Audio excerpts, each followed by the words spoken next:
Hello guys, welcome back to my channel Easy Learning with Himal.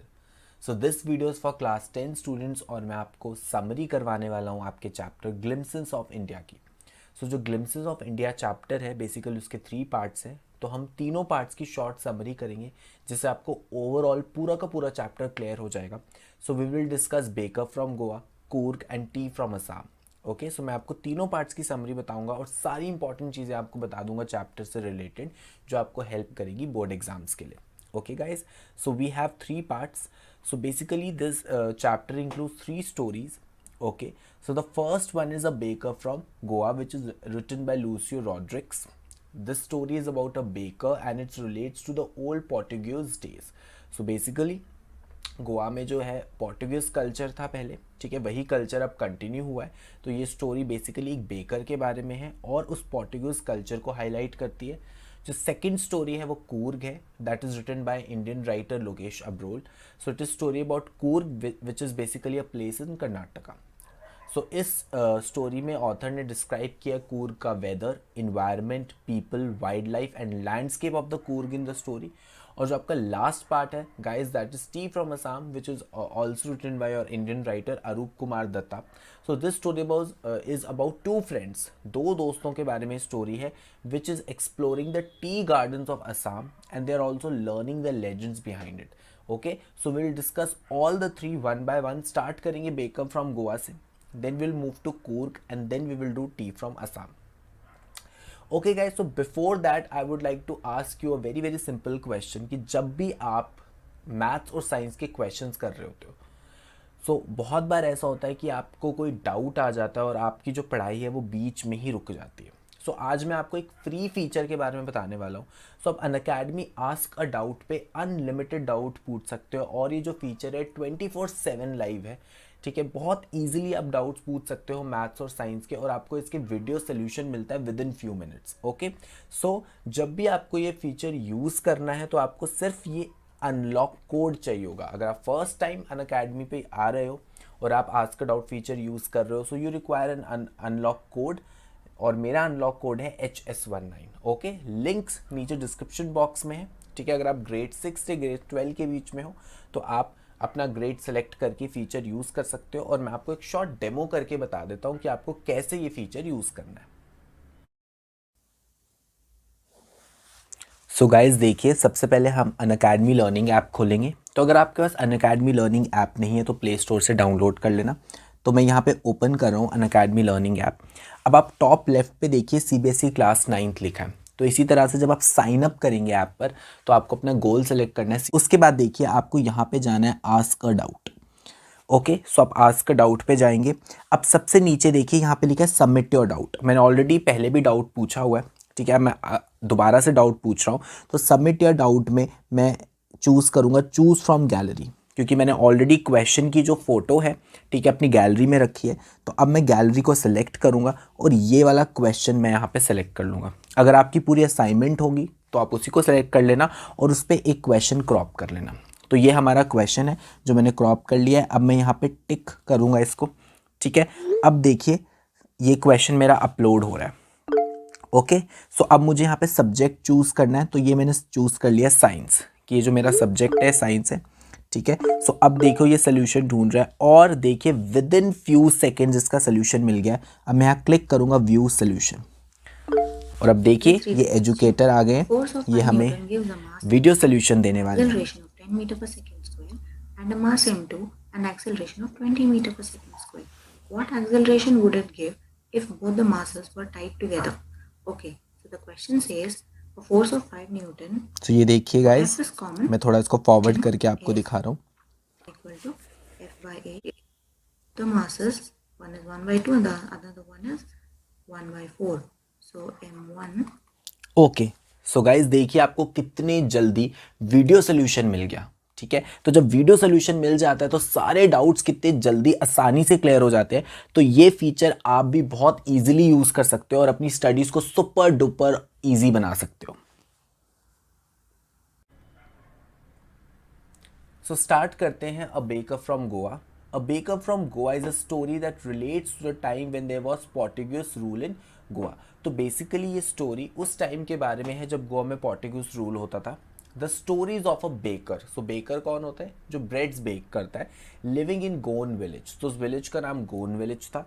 During those times people at loaves of bread. ठीक है, bread के pieces को हम loaves of bread कहते हैं। तो वो टाइम था जब लोगों का गोवा में जो स्टेपल फूड था वो ब्रेड था।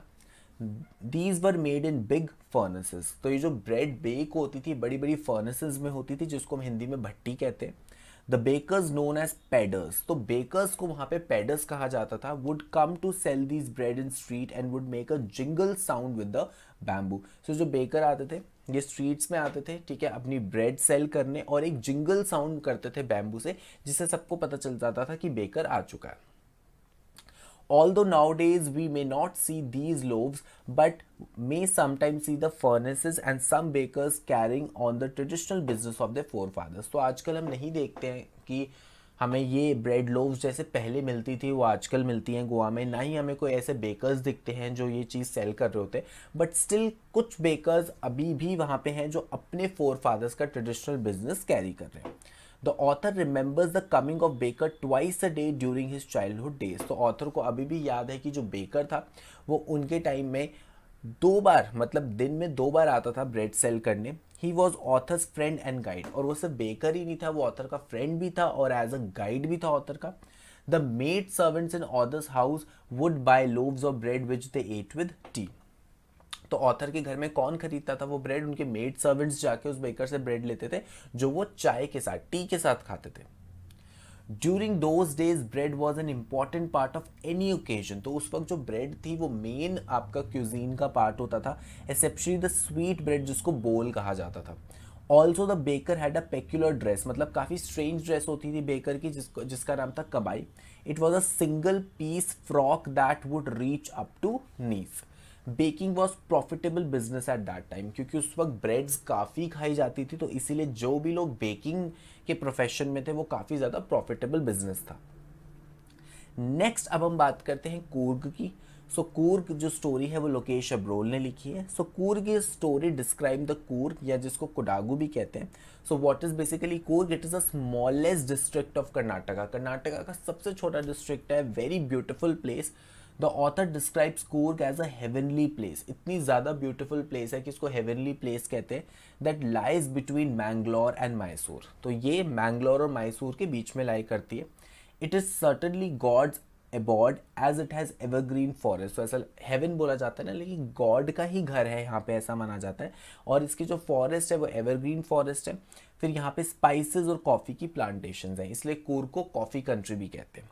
From September to March the weather is good here and thus many tourists come to visit the place. तो ये टूरिस्ट अट्रैक्टिव प्लेस है, तो सितंबर टू मार्च में यहाँ पे काफ़ी अच्छा वेदर रहता है और काफ़ी टूरिस्ट आते हैं। The air here has a coffee aroma in it, मतलब फ्रेग्रेंस है इसकी एयर में कॉफ़ी की, क्योंकि यहाँ पे बहुत ज़्यादा कॉफ़ी प्लांटेशंस हैं।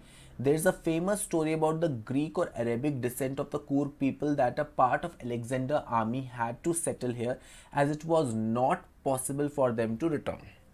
तो ऐसा बोला जाता है कि कूर्ग में मिक्स कल्चर है, ग्रीक कल्चर भी और अरेबिक कल्चर भी है। तो बेसिकली क्या था, बहुत पहले अलेक्जेंडर की जो आर्मी थी वो यहाँ पे आई थी और फिर वो वापस नहीं जा पाई due to some reasons.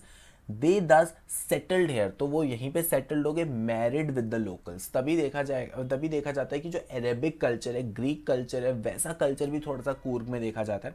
We may find people of Coorg wear kupya. So Coorg के लोग जो ड्रेस पहनते हैं उसको कूपिया कहते हैं। बेसिकली ये लॉन्ग ब्लैक कोट है, similar to kufiya that Arabs wear. So this shows a similarity in their clothing patterns with Arabs. People of Coorg are also very brave, तो ब्रेवरी के लिए काफ़ी माना जाता है कूर्ग।